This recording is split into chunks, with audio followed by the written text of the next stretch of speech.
Assalamualaikum warahmatullahi wabarakatuh. Kembali lagi dengan saya, Tasya Aura Ashinandani dengan NIM 180297173 dari Prodi Pendidikan Matematika Universitas Negeri Padang. Pada kesempatan kali ini, saya akan membahas mengenai representasi graf dalam matriks guna memenuhi tugas akhir mata kuliah Matematika Diskrit yang diampu oleh Ibu Dr. Yulianti Harisman, SSI MPD. Langsung saja kita mulai. Materinya, presentasi graf dalam matriks dapat dilakukan dengan 3 cara. Yang pertama dengan matriks ketetanggaan, yang kedua dengan cara matriks bersisian, dan yang ketiga dengan cara senarai ketetanggaan. Yang pertama, kita akan membahas matriks ketetanggaan. Matriks ketetanggaan atau biasa disebut dengan adjacency matrix dapat didefinisikan. Misalkan G adalah himpunan vertex dan edges sebuah graf sederhana yang mana simpul dari G adalah V1, V2, dan Vn. Maka matriks ketetanggaan A dari G adalah N kali N matriks, di mana matriks ini berbentuk matriks bujur sangkar yang terdiri dari A elemen IJ akan bernilai 1 jika simpul I dan J bertetangga, dan A elemen IJ akan bernilai 0 jika simpul I dan J tidak bertetangga. Untuk lebih memahaminya, coba kita perhatikan contoh matriks ketetanggaan berikut ini. Diketahui graf G yang terdiri dari edges dan vertex sebagai berikut. Ini adalah gambar grafnya. Maka matriks ketetanggaan dari graf tersebut adalah kita perhatikan pada simpul A. Itu bertetangga dengan simpul B, C, dan D. Sehingga pada kolom baris matriks A, matriksnya adalah AB itu akan bernilai 2, dan AC akan bernilai 1, dan AD akan bernilai 1 juga. Sedangkan untuk simpul yang tidak memiliki tetangga akan bernilai 0.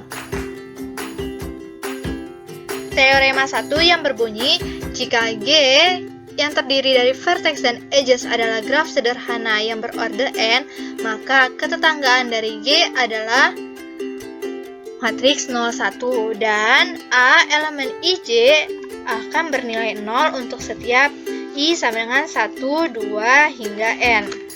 Untuk lebih memahaminya, coba kita perhatikan contoh dari ketiga graf berikut ini.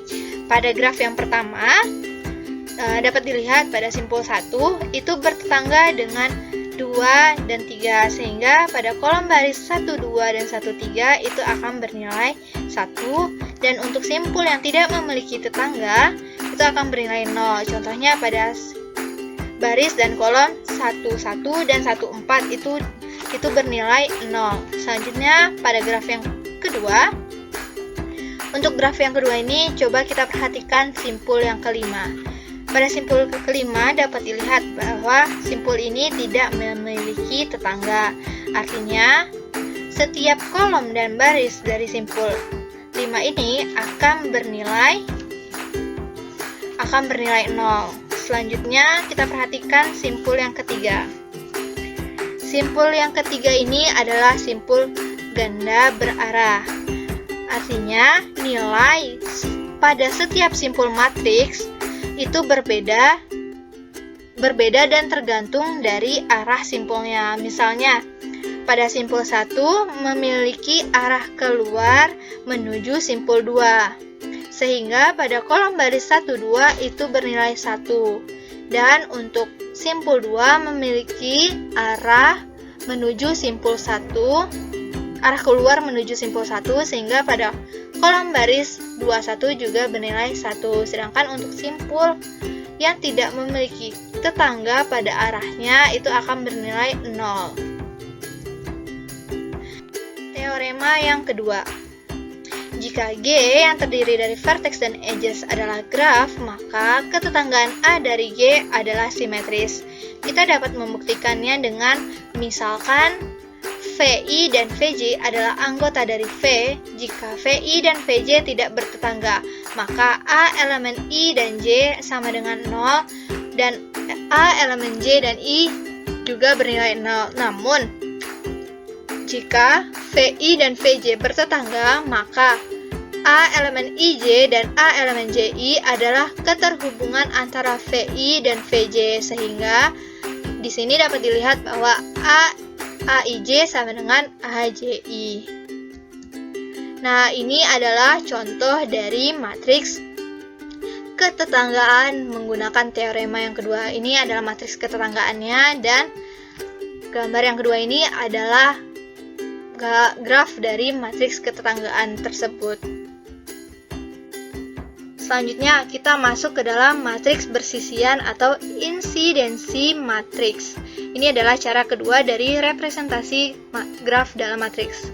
Dapat didefinisikan dengan memisahkan G yang terdiri dari vertex dan edges adalah graf dengan n simpul dan m buah sisi, maka matriks kebersisian A dari graf G adalah matriks yang berukuran m kali n, dengan A elemen IJ akan bernilai 1 jika simpul I bersisian dengan simpul J, dan A elemen IJ akan bernilai 0 jika I tidak bersisian dengan J.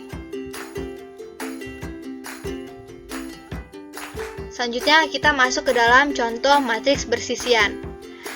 Di sini kita dapat melihat pada simpul 1 itu bersisian dengan E1, E2, dan E4, sehingga pada kolom matriks, kolom dan baris matriksnya akan bernilai 1, sedangkan untuk E3 dan E5 itu tidak bersisian dengan simpul 1, sehingga pada kolom dan baris matriksnya akan bernilai 0.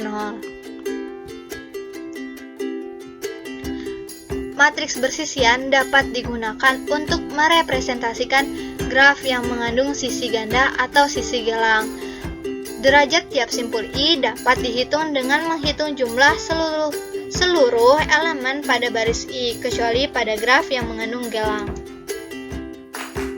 Senarai ketetanggaan atau adjacency list. Senarai ketetanggaan akan mengenumerasi simpul-simpul yang bertetangga dengan setiap simpul di dalam graf. Untuk lebih selanjutnya, contoh dari senarai ketetanggaan.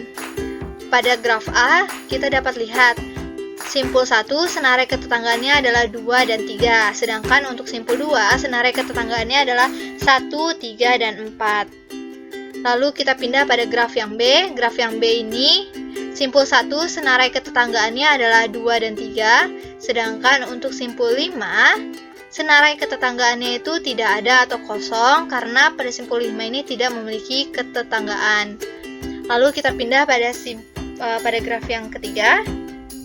Graf yang ketiga ini adalah graf ganda berarah, di mana simpul yang dihitung tetangga ini hanyalah simpul yang dituju oleh simpul tersebut. Misalnya, pada simpul 1, simpul yang dituju adalah simpul 2, sehingga senarai ketetanggaannya adalah 2. Sedangkan untuk simpul 2, simpul yang dituju adalah simpul 1, 3, dan 4, sehingga senarai ketetanggaannya adalah 1, 3, dan 4. Oke, itu dia video pembahasan mengenai representasi graf dalam matriks. Saya ucapkan terima kasih buat teman-teman yang sudah menonton video ini. Semoga video kali ini dapat bermanfaat. Jangan lupa untuk like, komen, serta share video ini. Sampai jumpa di video-video berikutnya. Wassalamualaikum warahmatullahi wabarakatuh.